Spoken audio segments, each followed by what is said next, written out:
नमस्कार, आप सभी का एक बार फिर से बहुत बहुत स्वागत है। सो फ्रेंड्स, इस वीडियो में हम जानेंगे कुछ ऐसी गलतियों के बारे में जो कि अगर आप डिलीवरी से पहले करते हैं, डिलीवरी के दौरान करते हो तो इससे आपको तो परेशानी होती ही है, साथ ही साथ आपके बच्चे को भी काफ़ी ज़्यादा परेशानी होती है।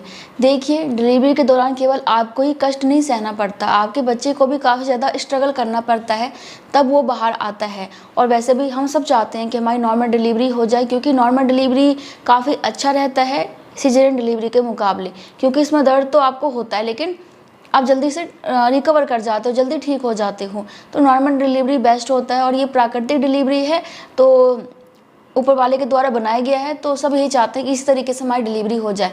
लेकिन कुछ गलतियों की वजह से आपको तो परेशानी होगी, आपके बच्चे को भी होगी। तो वो कौन कौन सी गलतियां हैं जो कि आपको नहीं करना है, आपको किन किन बातों का ध्यान रखना है ताकि आपकी डिलीवरी आसान हो जाए, आपके बच्चे को परेशानी ना हो और आपको भी ज़्यादा परेशानी ना सहना पड़े।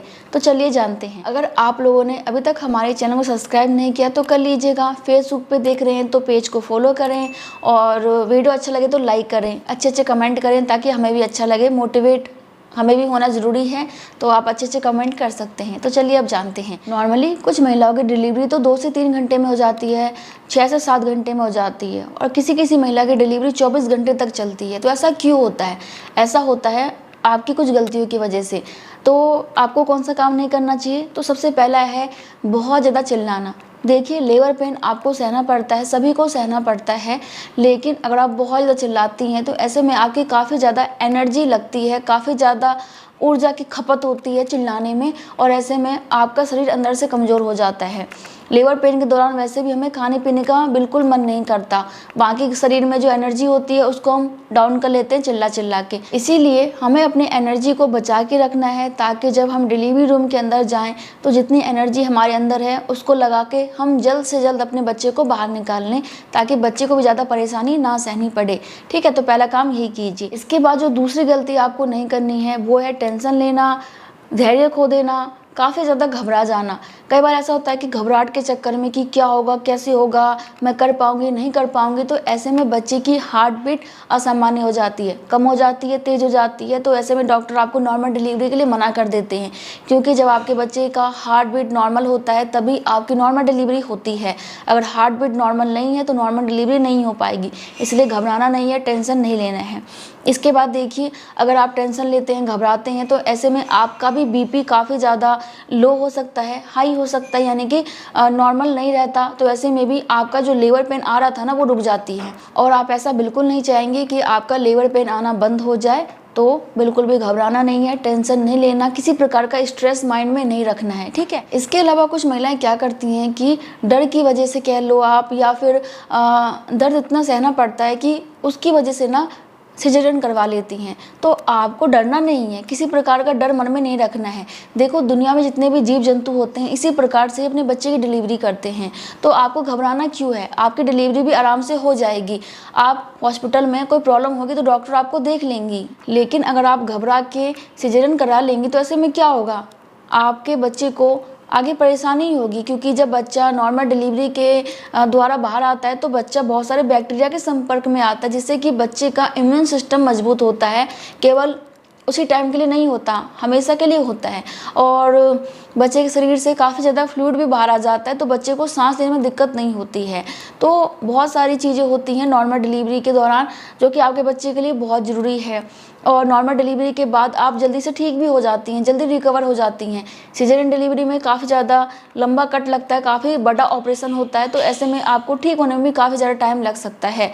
तो बहुत ज़रूरी है कि आप डर की वजह से या फिर दर्द की वजह से नॉर्मल डिलीवरी की जगह सिजेरियन डिलीवरी ना कराएं। ठीक है, इस बात का भी ध्यान रखिएगा। इसके अलावा बहुत सी महिलाएं क्या गलती करती हैं कि लेबर पेन के दौरान खाने पीने का ध्यान नहीं रखती हैं। दर्द होता है लेकिन आपको खाने पीने का ध्यान रखना है, क्योंकि शरीर में ताकत रहेगी तभी आपकी डिलीवरी जल्दी हो पाएगी, आसानी से हो पाएगी और आपके बच्चे को ज़्यादा कष्ट नहीं सहना पड़ेगा।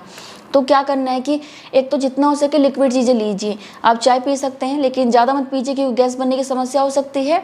तो चाय पीजिए लेकिन लिमिट में। इसके अलावा आप हॉट चॉकलेट पी सकते हैं, आप जूस वगैरह ले सकते हैं। अगर आप कुछ खाना ही चाहते हैं तो आप पतली खिचड़ी बनवा के ले सकते हैं, पतला दलिया बनवा के ले सकते हैं, पतला ओट्स बनवा के ले सकते हैं, दाल पी सकते हैं। तो इनको भी आप बिल्कुल लिक्विड फॉर्म में लीजिए, ताकि आपके शरीर के अंदर एनर्जी बनी रहे और आपका पेट काफ़ी हैवी ना हो जाए। क्योंकि अगर आप लेबर पेन के दौरान हैवी चीज़ें खा लेते हैं, तला भुना खा लेते हो, काफ़ी ज़्यादा रोटी खा लेते हो, ऐसा खाना खा लेते हो जो कि पचने में काफ़ी टाइम लगेगा, तो ऐसे में आपको दिक्कत होगी, गैस बनने की, एसिडिटी की, कब्ज़ की प्रॉब्लम हो जाएगी। तो बेबी को बाहर आने में बहुत ज़्यादा दिक्कत सहना पड़ेगा।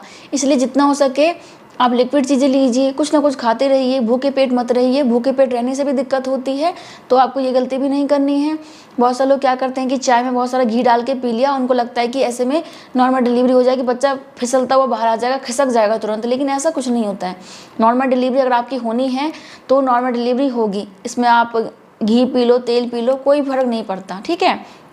तो अगर आप घी पी लेंगी दूध में डाल के या फिर चाय में डाल के, तो क्या होगा कि इससे ना आपको उल्टी आएगी तो लेबर पेन रुक जाएगा और आपको पेट में दर्द की समस्या हो जाएगी। और जो लेबर पेन आपको 2 से 4 घंटे सहने पड़ते, वो आपको काफ़ी लंबे समय तक सहना पड़ेगा। इसलिए उल्टी होना इस टाइम बिल्कुल भी सेफ़ नहीं है। इसलिए ऐसा कुछ मत खाइए जिससे कि आपको और आपके बच्चे को परेशानी हो। इसके अलावा कुछ महिलाएं क्या गलती करती हैं कि लेबर पेन शुरू हो जाता है तो हम हॉस्पिटल चले जाते हैं।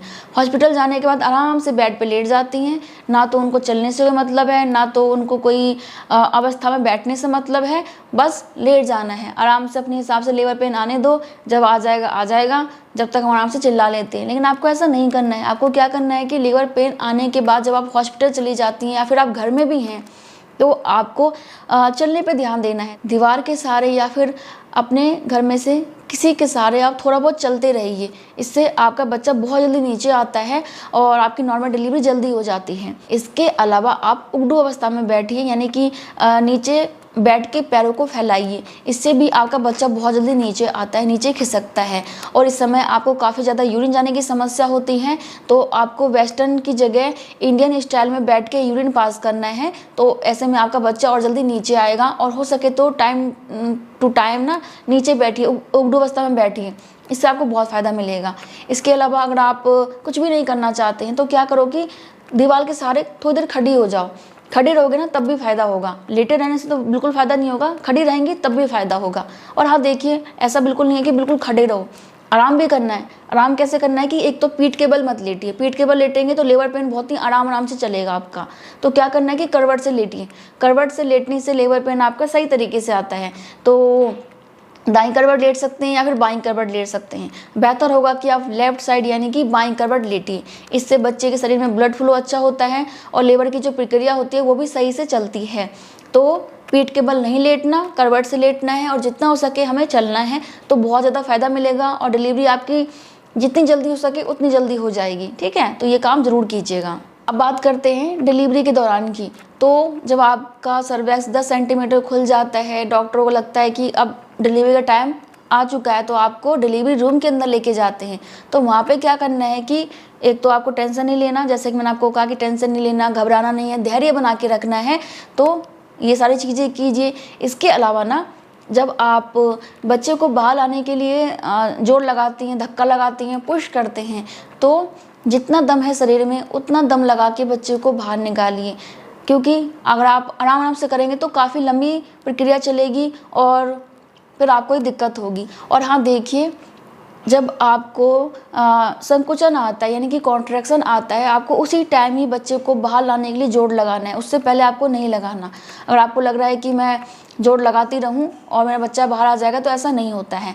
जब आपका सर्वैक्स 10 सेंटीमीटर खुल जाता है उसके बाद आपको जोर लगाना है। और इसके अलावा जब आपको दर्द नहीं आता है तो आपको क्या करना है कि गहरी गहरी और लंबी लंबी आपको सांसें लेनी है। सांस कैसा लेना होता है, नाक से लेना होता है, मुँह से छोड़ना होता है। जैसे कि इस टाइप से आपको सांस लेना होगा, तो आपका बच्चा ऊपर की तरफ नहीं आएगा। क्योंकि अगर आप गलत तरीके से सांस लेते हैं तो बच्चा ऊपर आ जाता है। इसलिए सही तरीके से सांस लीजिए ताकि बच्चे का जो पोजीशन है वो भी ठीक रहे, बच्चा ऊपर ना आए और आपको दर्द भी सहने में मदद मिले। तो सांस वाले व्यायाम आपको पहले से ही करना चाहिए। बाकी इस बारे में आप अपने डॉक्टर से बात कर सकते हैं कि मैम मैं किस तरीके से सांस लूँ, तो आपको बता देंगे। और तो बस आपको इन्हीं बातों का ध्यान रखना है, तो कोई प्रॉब्लम नहीं होगी। बहुत ही आराम से, बहुत ही आसानी से आपकी डिलीवरी हो जाएगी। बाकी पूरी प्रेगनेंसी में ही आपको खाने पीने का, रहन सहन का ध्यान रखना होता है, तो आप उसको पहले से ही रखिए। और डिलीवरी के बाद, लेबर पेन शुरू होने के बाद इन बातों का ध्यान रखिए, तो सब कुछ अच्छे से हो जाएगा। बाकी वीडियो पसंद आया तो लाइक कर दीजिएगा। मैं मिलती हूँ नेक्स्ट वीडियो में, तब तक के लिए bye bye. Thank you so much. नमस्ते।